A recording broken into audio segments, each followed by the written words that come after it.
Hi, hello, how are we? And welcome back. I am your host, HannaGh, and you are listening to the Chaotic Aquarius podcast. If you are watching this on YouTube, hello, we're back in my car. But if you're not watching me, hi from all other streaming platforms. Recording back in my car today because by the time I would have got to the office to then try record, I wouldn't have had time to get back to edit it to get it up by when I wanted this up. So I had a free day today and I said, "Do you know what? Drive out to your favourite spot. Let's get the podcast recorded. Let's debrief all together now." By the time this podcast comes out, because obviously I pre-recorded before I went because I knew I wasn't going to have a voice and I didn't have a voice. By the time this is out, all together now would have been 2 weeks ago.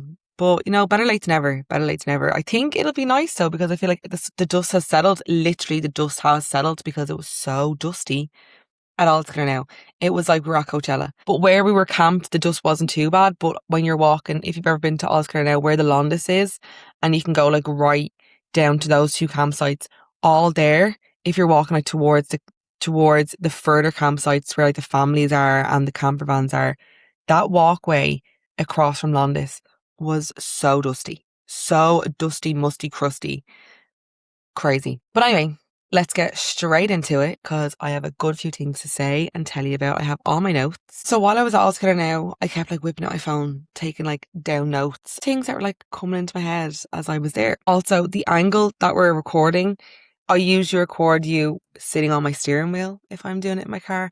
But when I mean the sun is like coming, you're down here. You're in the passenger seat. You're a passenger princess today. You're a passenger princess, and I'm taking you on this journey of Altogether now. So let's go.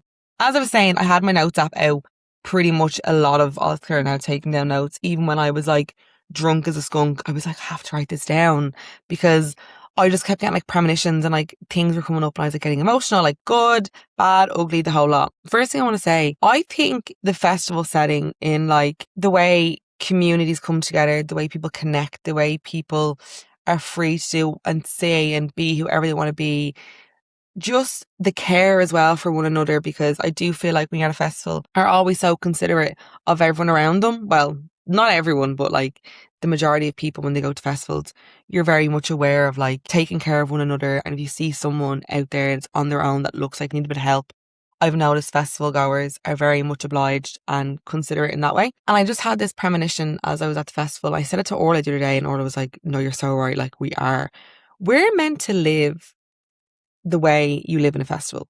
Now, stay with me while I explain this theory. I'm not saying like drink all day, party all night, like don't care about anything in the world. Like, no. When you actually deep what festivals do to you and how you navigate through a festival, like you're living on the ground, right? You're camping. There's nothing, obviously if you're glamping, it's different. You're being resourceful. You're being mindful of what you're bringing. You can literally pack so little and be able to survive off it. It's the company you're with. It's the freedom to express being who you are. It's the connection of others as well. It's like making new connections and stepping out of your comfort zone to make new friends and to talk to people and to experience and discover new things. So you do shut off from the noise. But I think the noise that we're shutting off from is not really the real world. It's the rat race, it's the program, and it's the conditioning. And how you live in a festival and how you come across in a festival is your best self. Because I think a festival is a really good way to find out, one, about yourself, what you can handle, what you can't handle, what you can't live without, what you can live without, what you're capable of doing, thinking you need all these things to do it. Coming from a very, very materialistic girl, I'm a Taurus rising, like I like my material things. You also see the worst in people and the best in people. You know when people say, if you really want to know if you get along with that friend, go on a holiday. Yes, 100%. If you really want to know if you're going to get along with that guy or that girl or that friend group, go to a festival. Go to a festival and camp. Don't glamp, because I do think festivals show you the best and worst parts about yourself and people around you. I know it's going to sound so fucking cliche to say, but I really do believe it.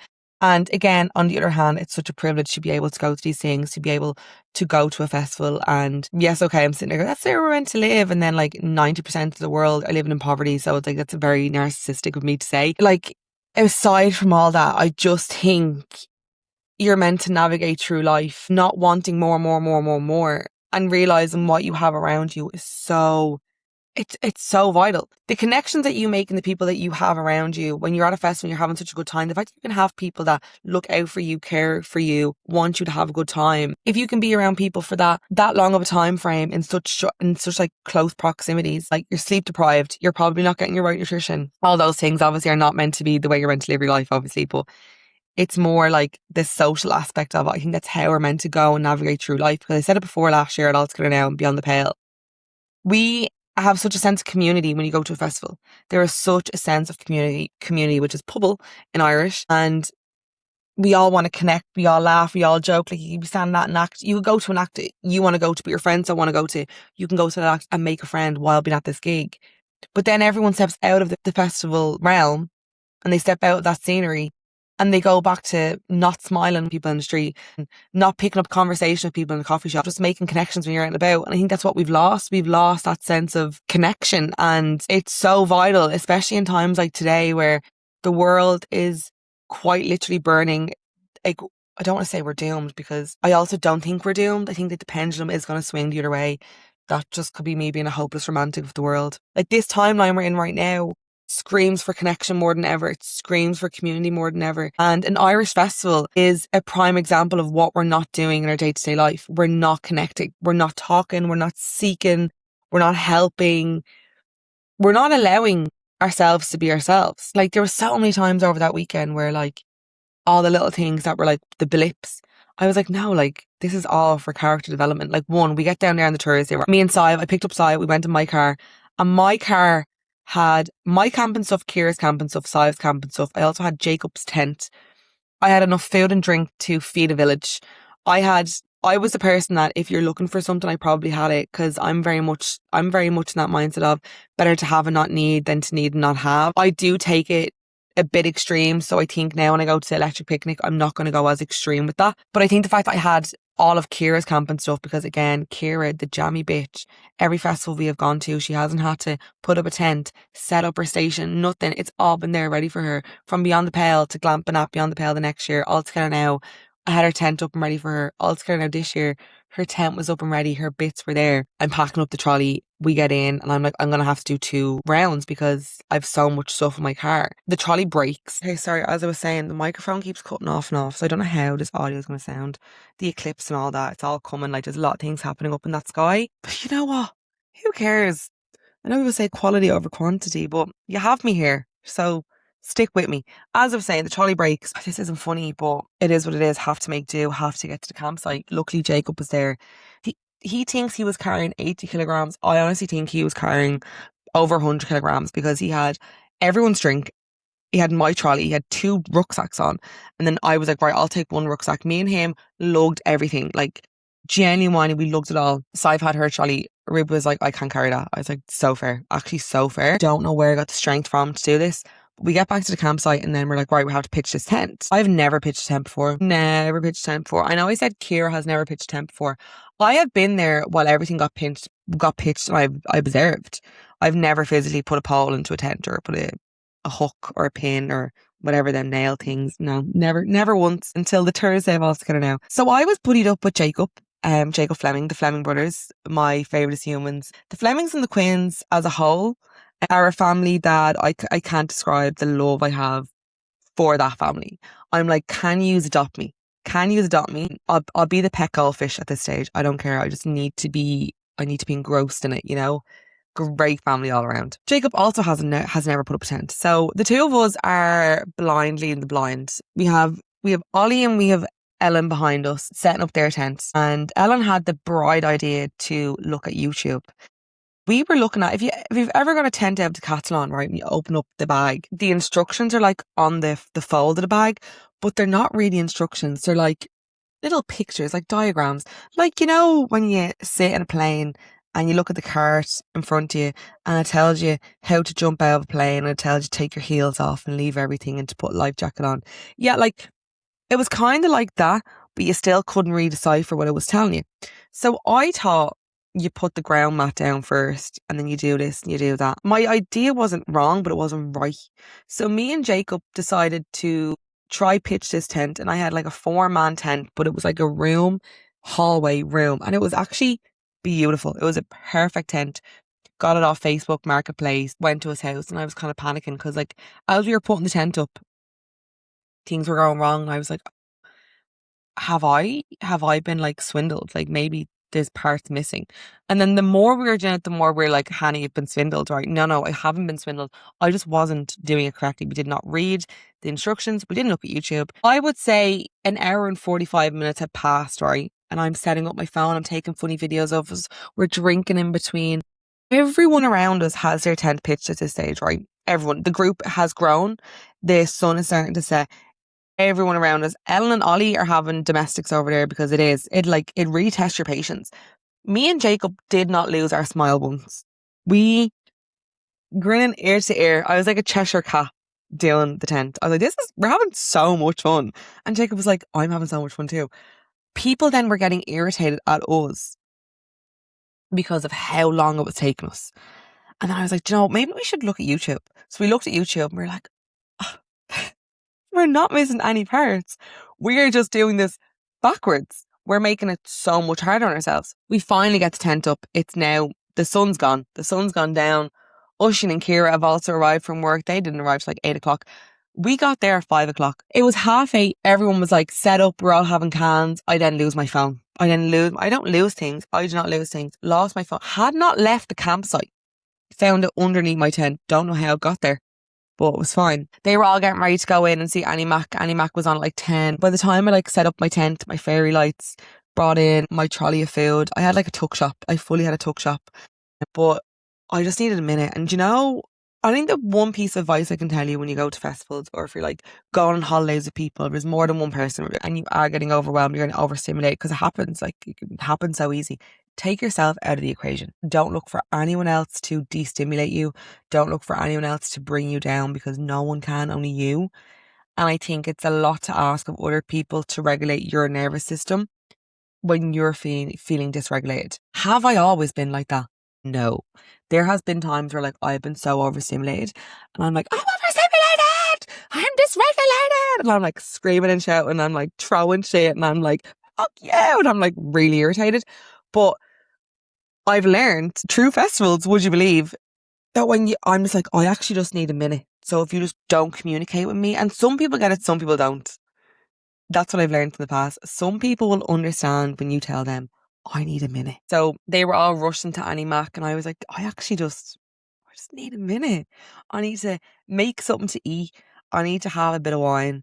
I need a minute. So I rang my mum, told her about the tent, hung up, voice note with Orla, voice note with Katie, let the phone down, made myself a crisp sandwich, opened up a can, sat back, put on a few tunes, and I just sat there. And I was like, I am regulating myself. This is perfect. So I'm walking back into the arena and I'm like, perfect. I'm on the way. I can see Oisín and Ciara walk towards me. I'm like, oh yeah, guys, are you just going home already?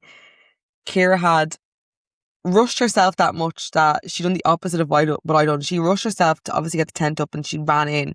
Then when she got in, she got like so overwhelmed and overstimulated, which it is. Like it's an overwhelming experience. Like everything about a festival can be so overwhelming. It's a lot of people, it's a lot of crowds. You need to go at your own pace. She was like, I have to go back. And Oisín was like, we're just going to go back and have a little Szechuan at the tent. I'll see you in a minute. And I was like, I'm probably going to last 40 minutes here, but I want to go anyway. So I went, had a little boogie with HannaGh. She was fantastic. I also love the fact that Altogether now have people on the Thursday night. So you get down, it's a free day. So technically it's a 4-day festival. People are like, oh, festivals aren't worth the money. Altogether now is, you don't have to pay for early entry like EP robbing bastards. You can get down early on the Thursday, like from like 12 o'clock, pitch your tent, pitch it correctly. Don't do what I done. Look at the instructions, look at YouTube. Have a lovely few cans at the campsite, get a pizza, have a bit of food. Head in for a few acts. Like acts start I think at like 6 or 7 o'clock on a Thursday. You're getting a whole evening of acts. Then you have Thursday, then you have Friday, Saturday, Sunday. It's beautiful. Beautiful. We all kind of blew the arse out Thursday because we also had a marquee and I'm not kidding you. Our campsite was Arcadia times 2. So Arcadia is like the Rave in the Woods of Altogether now. So Beyond the Pale have Rave in the Woods, EP has Rave in the Woods. So it's when like all the acts are done and it's meant to be like bedtime, but you have DJs like doing like a secret set. There's nothing really secret about it. It goes on to like 4 or 5 in the morning and we were playing tunes in our little marquee to the point where like everyone on other campsites around us were like joining in. They're like, this is the best Thursdays of a festival I've ever had. And I'm like, it's only going to get better because you have the Fleming brothers absolutely getting the tunes correct. You have the Quins getting the tunes correct. I had the incense going, the vibes, immaculate. So we woke up all very fragile on the Friday. We were grand. We got our coffee. We got our breakfast. We got our stuff. And I go, guys, I think we should do a bit of guided meditation. Now, bearing in mind the group had grown from like there was 12 to 13 people that I knew personally from like other festivals and like just being around them from work settings and the whole lot. And there was actually about 45 people that were camping in our vicinity that was in a group chat being like, oh, we're all going to camp here. Yada, yada, yada. So bearing in mind, my safety net wasn't there yet, i.e. Ciara Wiley, Smiley Wiley, Kiki Wiley was not there yet. I feel like everyone has their person on a festival, and if you don't and you can go to a festival without one, fair play to you. That's my next step, to go to a festival and not feel like I have to have a safety net of someone, because it can be quite overwhelming when you don't have your person there. I think because I've gone to every single festival in my lifetime with Ciara, at this rate, every single camping one, Ciara has been there. So it's like an unwritten rule. So there was loads of people that I did not know. And I was like, guys, I want to do a bit of guided meditations. Anyone want to join? Thinking they're all going to go, she's a fucking weirdo. No, we're not doing guided meditation at a festival. Yeah, absolutely. People got into the circle. And I was like, just trust me, okay? It's going to be very slow and steady. I put a song on that I was actually introduced to at a Pilates class from my Pilates instructor called Lucy. And this song just done something to me. It's called Come Together. I'll tell you now. It's called Come Together by Knox, Vaughan and Marsh. And it's a guy basically talking about meditation and getting into a meditative state with a bit more of an electronic beat behind it. Because I think my thing from trying to meditate and trying to, you know, regulate my nervous system and trying to be that like grounded person, what we know, like when you think, right, close your eyes now and think a meditation, you probably think of a really free spirit, kind of in flowy trousers, a man, no t-shirt on, beads around his neck, long hair, or a woman kind of in like those yoga flowy pants, or just like in flowy clothes, like more of like a cape or loads of bangles. Like that's what I view like meditation as. Like you think of yogis, you think of like the wellness, like hippies. Like I don't want to call them hippies, but you know what I mean? Because there's like that stereotype. And you think of very soft sound bowl music and like light drums and like trickling of water. That's what I think of, because I think that's what we've been conditioned. Like even when I was in Bali, that's what it was. I feel like if I went to India, that's what it would be. And it'd be very soft and, you know, calming. Yes. But I think that's why I can't get into a meditative state when I put myself in that surrounding, because it's not for me. It's for some people, but it's not for me. And I found my niche of how to incorporate music and incorporate the breath and incorporate the word to regulate me. And that's I've only recently started to do that, because I'm like, people are like, clear your mind, you know, breathe in and hold it and let out, and don't be worrying about the outside noise. I'm sorry, I'm an Aquarius. I'm an air sign. I don't shut up in this head. I can't clear my brain. So you're telling me to be, if you're visually looking at this on YouTube, you can see what I mean. But if you're hearing this in your ears, it's not going to make sense. So I do apologize. Get over to YouTube and look at it. But you're sitting there and you're like, you're just breathing, and there's the wind and the grass and the bees and the bird. That's beautiful. That is a very calming environment. But sometimes you're not going to grasp the attention of the collective. It's not aligning with them. So I played the song and I was like, just trust and listen and just breathe. We're going to clear our mind and our soul to enjoy today, the first day of the festival. So we done box breathing. We done like in for 4, hold for 4, out for 4. Very simple box breath. So we done that by the end of the song, and I had the incense, and I was going around like obviously with your senses, because your senses is all mind connection to your soul, everything. So I had the incense, I was going around, and by the end of the song, like 3.5 minutes, everyone was like, oh my God, I'm ready for the day. I'm set up. I'm ready. We get into the festival. We absolutely blow the arse out of it, of course. We saw Sexy Thai, which is hilarious because Ciara Hogan went to school with them. And like fair play to them, they had the main stage pumping. They had like a whole like 13 or 14 piece band, I want to say. They had every instrument you could think of. Zoe Bonnie was on the Baron, went to school with her. She's an icon. An icon, by the way. Like every single person on that stage was so charismatic. They had such life and soul in them, and it was a really good start to the Friday of the festival. And then Friday night was Kerry Chandler, and it was absolutely beautiful. We danced our arses off. The funny thing is, our campsite was the hip spot to be, was the place to be. The one for the road campsite was it was a hot topic. It was the hot topic. I'm telling you now, watch All Together Now give us a stage next year in that campsite to host the afters, and it's just going to be called the Afters. It 100% is, which is kind of funny because I'm pretty sure Ocean had a band called the Afters. Synchronicities. And Greta Thunberg was doing a speech on the Saturday morning. So we all like quickly got ready, went into the speech, and we're like, right, we'll go to the speech and we'll go back to the campsite before heading back in, because it was like early enough. So we get in, Greta does her speech, and she's basically talking about Palestine, the burning of the world, the lack of consideration, how we're the movement, we have to be the change, how she can't give us hope because you have to create hope. And like everything she said, she was like, I'm sorry to be doom and gloom, but I'm not going to sit here and give you like a, whoa, we got this speech, because we don't have it. And I'm like, you're so right, girl. And it just kind of put things into perspective that we all need to be doing more. Like, who cares about how you're going to look like online? Post about things that are going on in the world. If you are not politically educated and just socially aware of environmental situations that are happening around this world and globally, you're ignorant. And it doesn't matter if it's not on your doorstep. If it doesn't actually affect you directly, it does. Like everything. The thing is, we can't keep saying anymore it doesn't affect us directly. Everything that's happening in this world is affecting us directly. Every single thing. And I think maybe, okay, when obviously October 7th, and obviously it happened way before October 7th with Palestine, I think in and around that time, we could have said, oh, it's not on my doorstep. Like, okay, we were ignorant, we threw a blind eye, but not now. You can't do it anymore. Not when it's getting so close to home and they are ruling the world. Like you have the likes of AI, the climate change, the housing crisis, it's just social crisis in general, like men at women, the aggression towards women, everything.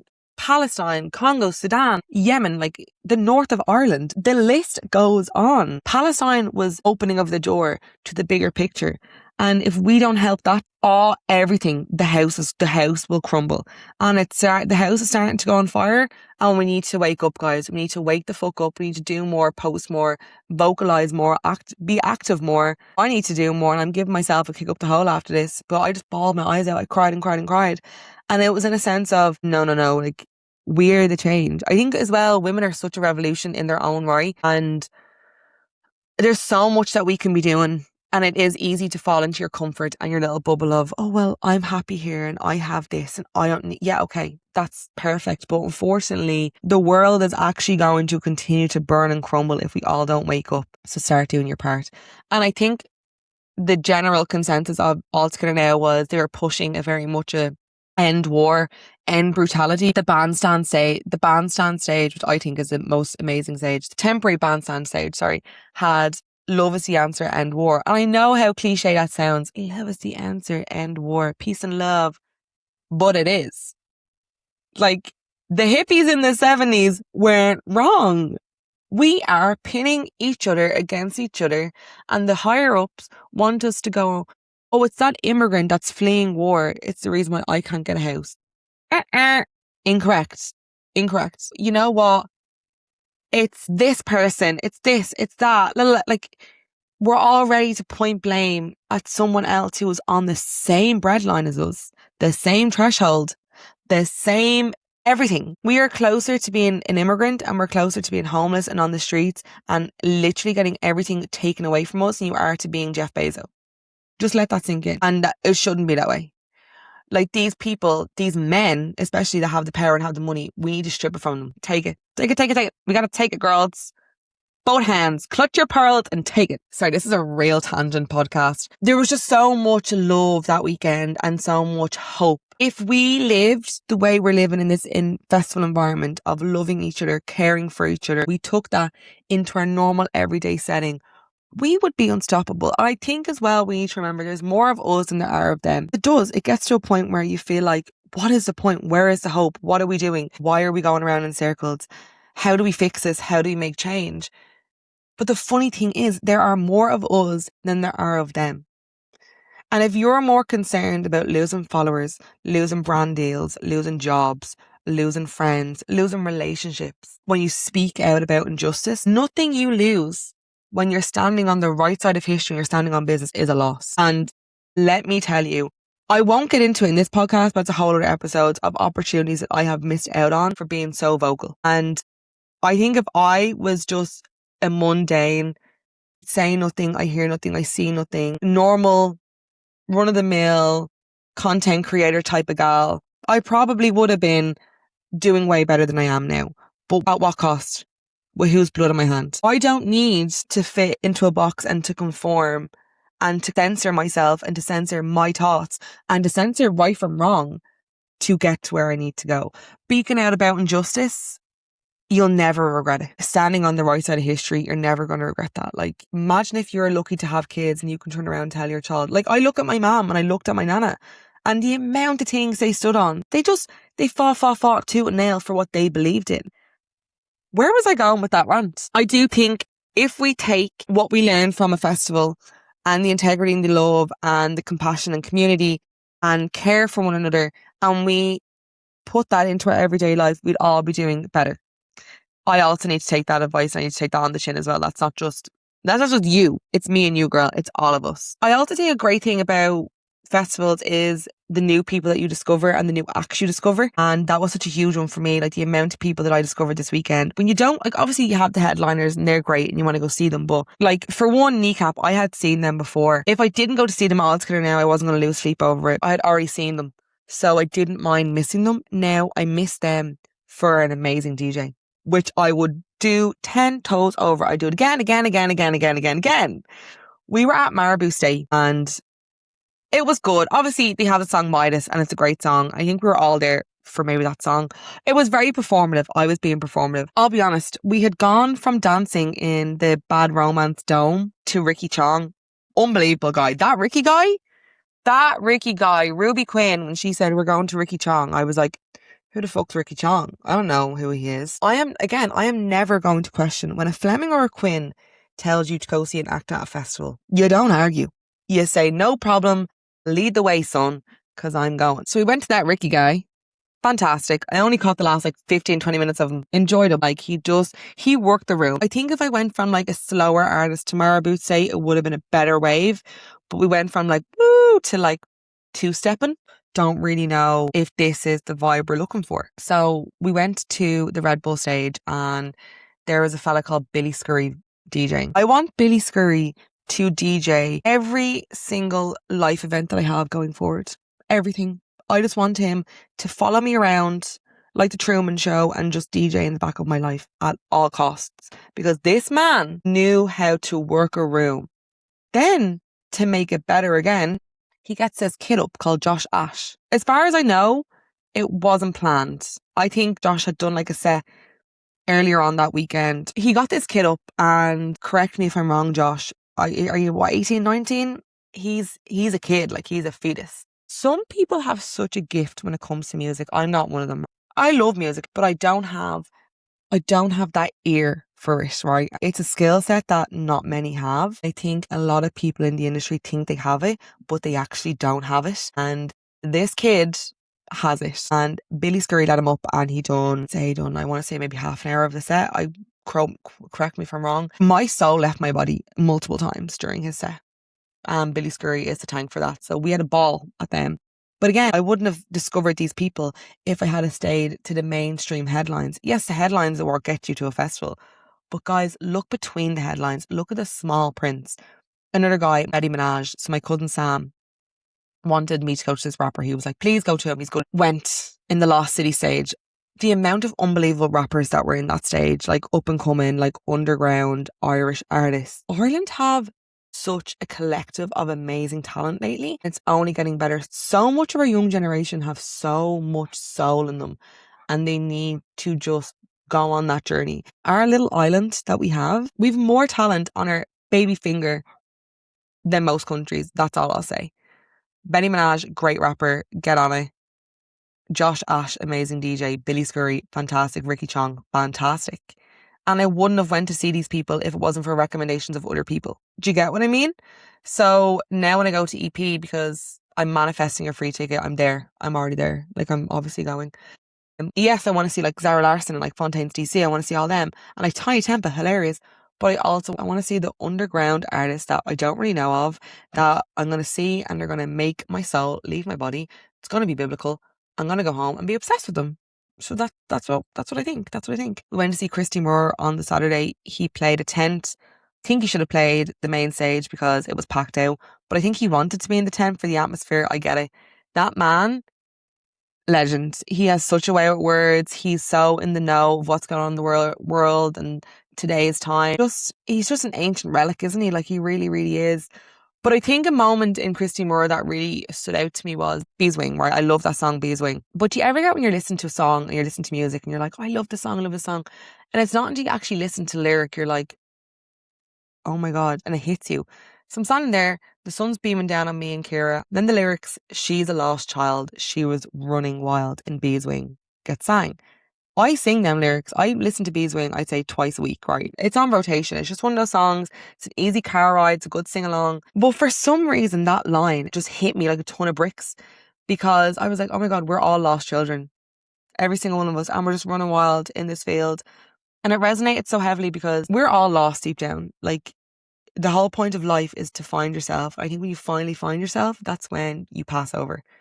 We're going to get deep again. It is so right. Like, she is a lost child. She's running wild. That's all. We're just all running wild. And that's what you're meant to do. You're just meant to keep going wildly, freely, navigate through life until you figure it out. And I think what a better way to do that at a festival. I think you learn so much about yourself at a festival. So again, balls crying, wailing, but it was all happy tears. And yeah, that just really hit home to me. And I think as well, dancing in a sense is also an energy release. It's somatic. And I don't think you realise how much good you're doing for yourself. Also your lymphatic drainage by like bouncing around dancing. You think you're just dancing freely. You're re-energizing your soul. You're actually draining your lymph nodes by bouncing around. You were charging yourself off the ground. But the concept of just freely dancing and no one judging you, more of that please. More of that please. Because we can all be very begrudgy, we can all be judgy. Because I know we see it, like you see the videos going around on TikTok of like people videoing older people at like concerts and festivals enjoying themselves, using that as clickbait to get content and to get views. And it's just like, no, we should all be allowed to do what we want freely once it's not impeding on another person. And I think when you go about a festival, you should never document anyone that's not in your group for clickbait. I don't agree with it. Straight to jail, pass go, do not collect €200, you're in jail, Monopoly style. A few older lads at Underworld, like, really enjoying themselves. And this man was so engrossed in it. And I was walking back from the toilet and there was this yup lad videoing him. Well, I grabbed the phone. Now, should I have grabbed the phone out of this man's hand? No. But I was like, you need to check yourself and look in the mirror, because if you find that embarrassing, there is something inside of you that you're triggered by him dancing. It's because you don't have that freedom, and that's why you're triggered. Don't record him. Delete that. It's embarrassing. And his friend kind of looked at me. Now, bear in mind, I'm steaming. Locked. Steaming. Walking back from the toilet. Had lost everyone. Couldn't find anyone. Was also trying to find Fanula and Justin as well at this stage to bring them back to the group. But I had to do the side quest of let people be and you'll be happier. Don't be so concerned about what everyone else is doing. Be more concerned on yourself. Okay? Moving on. But we did do more meditation on the Saturday and the Sunday. The Saturday, after Greta, we went back to the campsite to like have a few prays. But before that, I ended up clearing everyone's chakras. So I started from like our root chakra and I worked our way up to our crown. And instead of making it again hard to understand meditation and everything's meditation. Like, you listen to this podcast, you're meditating, you're giving yourself that space and you're holding yourself. It doesn't have to be something extravagant. You know, like, I think that's what we need to deprogram. It's the stereotype of what it is. Everything's a ceremony. Everything is everything. You know, it's what you make it. So we cleared our chakras. I ended up having way more people that day on Saturday. And at one point, like, I was like this, I was like, oh my God, Hannah, you're holding space for so many people. But there were certain people that I noticed needed a bit more. So I'd like stand beside them and I was just like chanting near them. And the people that woke up from it were like, you could see tears in their eyes. They were like, really, really needed that. And I was like, girl, you and I both, we all needed that. I do think every time we meditated, it really set us up for the day. But there was one day on the Sunday, right? And I was like, right, I've kind of went deep. Sorry, I'm really jumping stories here, but I'm just realizing how long this podcast is going to be. And I'm trying to be aware of your time, so I do apologize. Obviously, a Sunday of a festival, everyone's way more fragile. You're more emotional, you're tired, you're sleep deprived, your nutrition is shy. And, you're kind of gone back into your childlike self of you just want to be held. So my bestie boo Orla, she has such a gift in her, and she wrote a meditation of inner child. I was like, hey, can you send me your inner child meditation? I'm going to take parts of it and just kind of reconstruct it for the group. So she sent it over. Now, obviously her one's really, really long. I was like, look, guys, whoever wants to be in the circle, be in it. If you don't want to be in the circle, please leave, because if in any way you find this cringy, embarrassing, or if you don't gel with it, you're going to knock off the rhythm and the energy. Like I just don't want it. I'm standing, I'm facing them. I could sense people that didn't want to be there.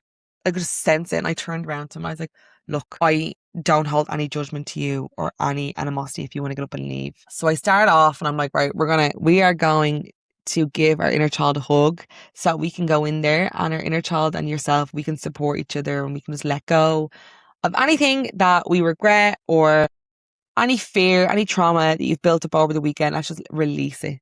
Anything you think you've done out of the wrong, release it. Like, let your inner child know they're safe, you're safe. And as soon as I started, you could see them sniggering.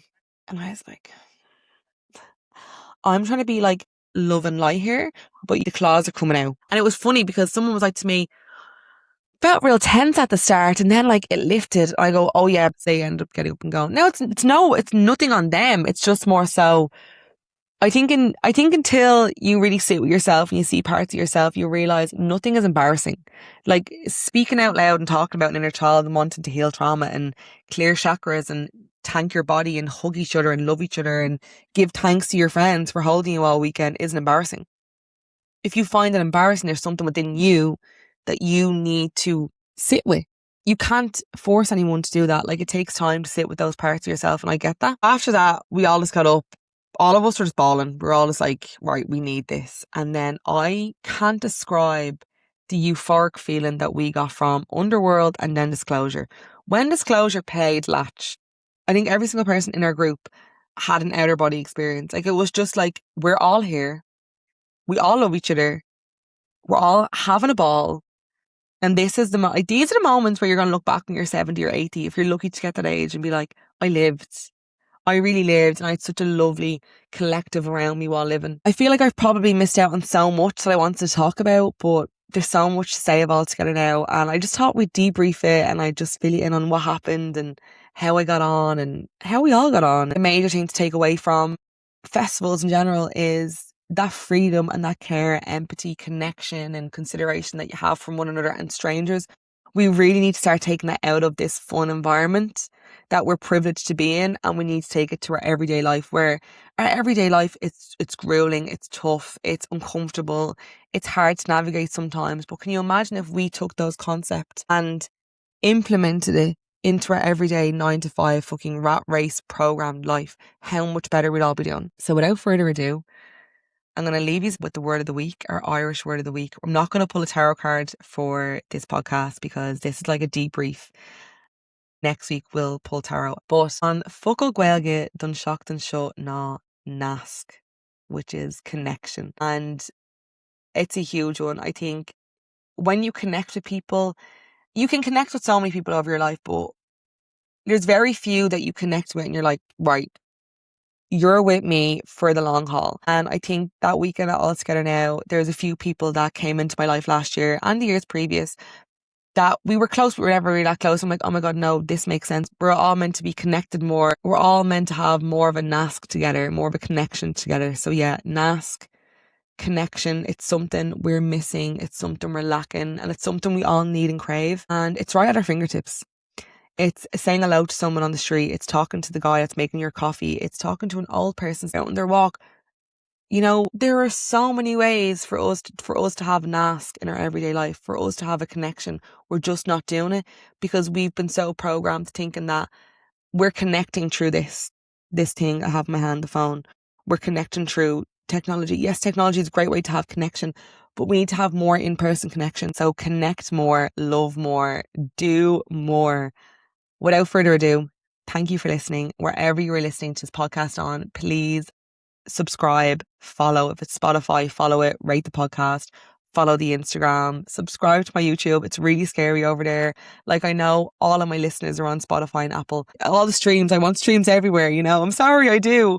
But please help my little journey of this podcast, because I want to do great things for all of you. I want to bring this podcast in person. I want to have more in-person things, and that's to come. But I can't do that without you connecting and having a NASC with this podcast. So please, NASC with my podcast, connect with it, and yeah, support your little chaotic Aquarius.